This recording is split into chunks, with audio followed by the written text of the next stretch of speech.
In the name of Allah the Beneficent, the Merciful, I bear witness that there is no God but Allah, and I bear witness that Muhammad is his messenger. Assalamu alaikum.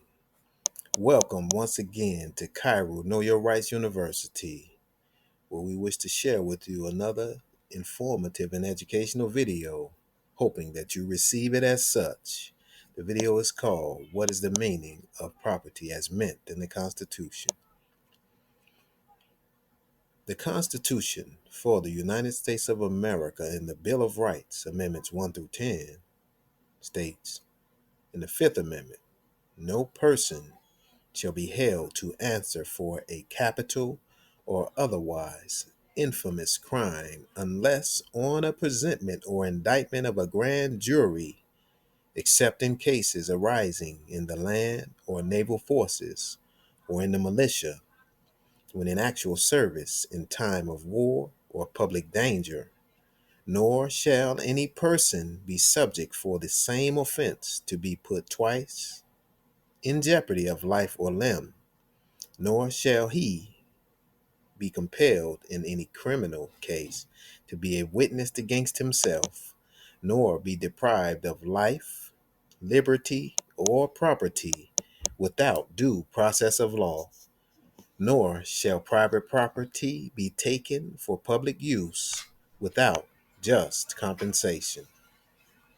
In the 14th Amendment, Section 1, all persons born or naturalized in the United States and subject to the jurisdiction thereof are citizens of the United States and of the state wherein they reside.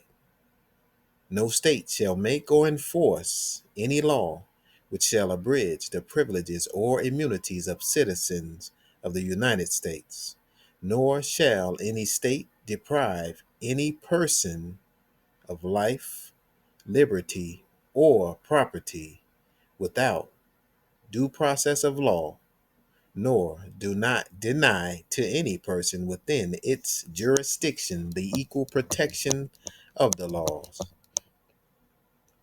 1970 Illinois Constitution, Bill of Rights, Article 1, Section 2, Due Process and Equal Protection. No person shall be deprived of life, liberty, or property without due process of law, nor be denied the equal protection of the laws. What is property?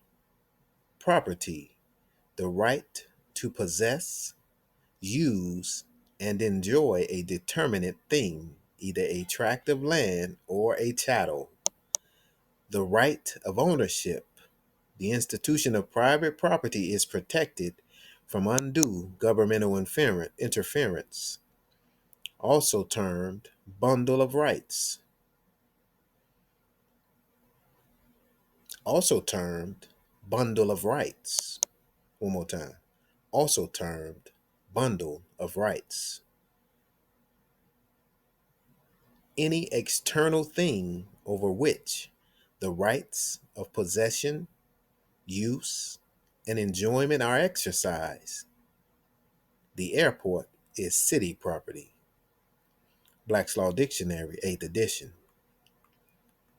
Your rights are property. Your rights are property. One more time. Your rights are property. In the Illinois Constitutional Convention of 1870, we find it written in the section explaining the phrase life, liberty, and property. We find it said, although the phrase due process of law has been a more frequent subject of judicial consideration, the courts have also declared what rights and privileges are included in the words life, liberty, and property. The commitment of dependent minors to state institutions after judicial determination of dependency is not a violation of this section, Article 2, Section 2, although it deprives unoffending persons of their liberty. The right of a convict to his liberty under parole is within the protection of this section and he may not be deprived of it without due process of law.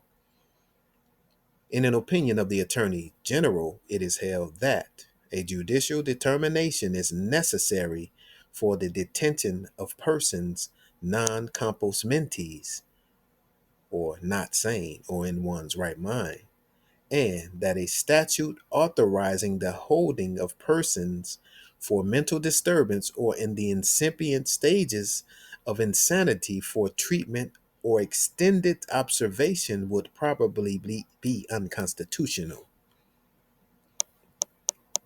The right of a peaceful citizen of a loyal state to personal liberty, except when restrained upon a charge of crime and for the purpose of judicial investigation or under the command of law pronounced by a judicial tribunal, may not be taken away by an unauthorized proclamation of the President of the United States, even when a state of rebellion exists in other sections of the United States. But the term liberty means not only freedom from servitude and restraint, but is deemed to embrace the right of every man to be free in the use of his powers and faculties, and to adopt and pursue such vocation or calling as he may choose, subject only to the restraints necessary for the common good. It includes, as well, the right to contract, and in fact, many of the privileges known as property rights. Property is not the physical thing. Property is not the physical thing. One more time. Property is not the physical thing which may be the subject of ownership, but is the right of dominion, possession, and power of disposition which may be acquired over it.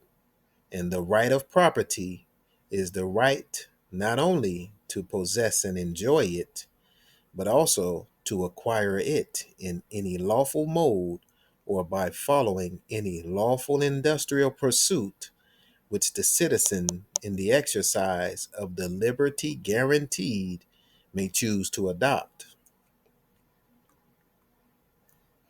The right to acquire property includes the right to make and enforce contracts, and a statute which denies workmen or lists of workmen from free employment agencies to employers whose employees are on strike is a deprivation of the right to contract.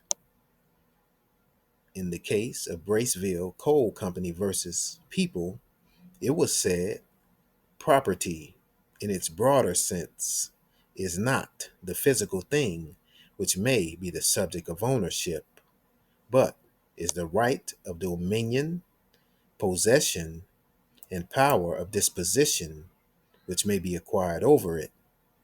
And the right of property preserved by the Constitution is the right not only to possess and enjoy it, but also to acquire it in any lawful mode or by following any lawful industrial pursuit which the citizen, in the exercise of the liberty guaranteed, may choose to adopt. Labor is the primary foundation of all wealth. The property which each one has in his own labor is the common heritage, and as an incident to the right to acquire other property, the liberty to enter into contracts by which labor may be employed in such way as the laborer shall deem most beneficial, and of others to employ such labor is necessarily included in the constitutional guarantee. In the case of the commissioners of Union Drainage District Number 1 versus Smith, it was said, the present Constitution of the state, Section 2, Article 2, provides that no person shall be deprived of property without due process of law. Like provisions were found in the Constitution of 1818 and that of 1848. The term due process of law has been often defined. It is doubtful whether any definition affords a test which will enable the courts to determine in every instance whether or not any particular statute is in violation of this provision of the Constitution. In Burdick versus People, Farrer versus People, Eden versus People, and Harding versus People, we said that the words due process of law were synonymous with law of the land.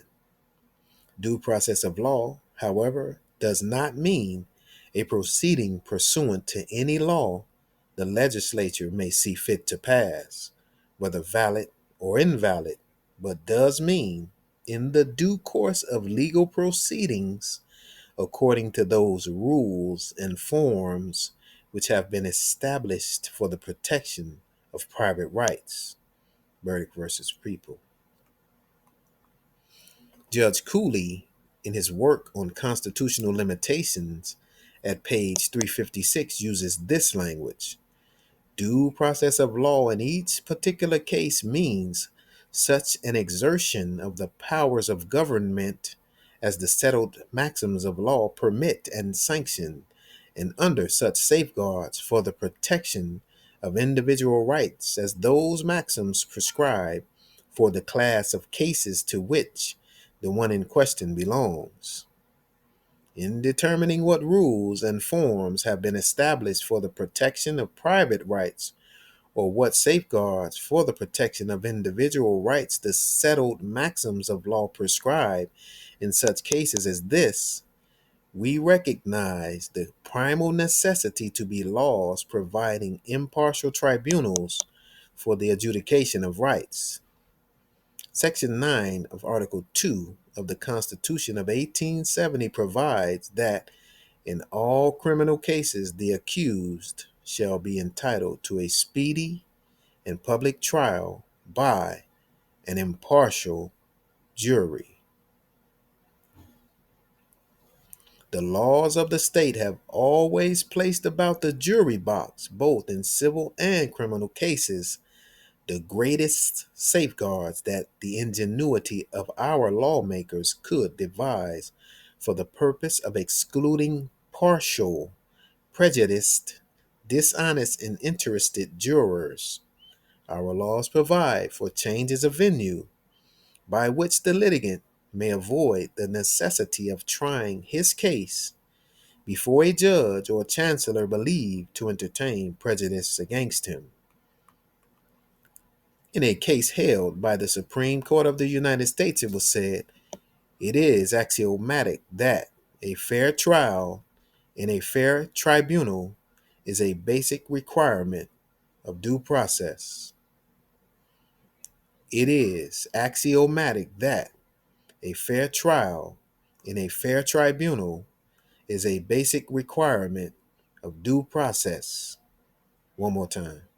It is axiomatic that a fair trial in a fair tribunal is a basic requirement of due process. Murchison Supra. As the court has recognized, however, most matters relating to judicial disqualification do not rise to a constitutional level. The early leading case on the subject is Toomey versus Ohio. The Toomey court concluded that the Due Process Clause incorporated the common law rule that a judge must recuse himself when he has a direct, personal, substantial, pecuniary interest in a case. This rule reflects the maxim that no man is allowed to be a judge in his own cause, because his interest would certainly bias his judgment and not improbably corrupt his integrity. This rule reflects the maxim that no man is allowed to be a judge in his own cause because his interest would certainly bias his judgment and not improbably corrupt his integrity. One more time. This rule reflects the maxim that no man is allowed to be a judge in his own cause because his interest would certainly bias his judgment and not improbably but corrupt his integrity. The Federalist, number 10, page 59, J. Cook, edition 1961, J. Madison. C. Frank. Disqualification of judges. Under this rule, disqualification for bias or prejudice was not permitted. Those matters were left to statutes and judicial codes. Lavoie Supra. Discussing judicial codes. Personal bias or prejudice alone would not be sufficient basis for imposing a constitutional requirement under the Due Process Clause. Lavoie Supra. As new problems have emerged that were not discussed at common law, the court has identified additional instances which, as an objective matter, require recusal. These are circumstances in which experience teaches that the probability of actual bias on the part of the judge or decision maker is too high to be constitutionally tolerable. Withrow. To place the present case in proper context, two instances where the court has required recusal merit further discussion. The first involved the emergence of local tribunals where a judge had a financial interest in the outcome of a case, although the interest was less than what would have been considered personal or direct at common law. This was the problem addressed in Toomey. There, the mayor of a village had the authority to sit as a judge with no jury to try those accused of violating a state law prohibiting the possession of alcoholic beverages.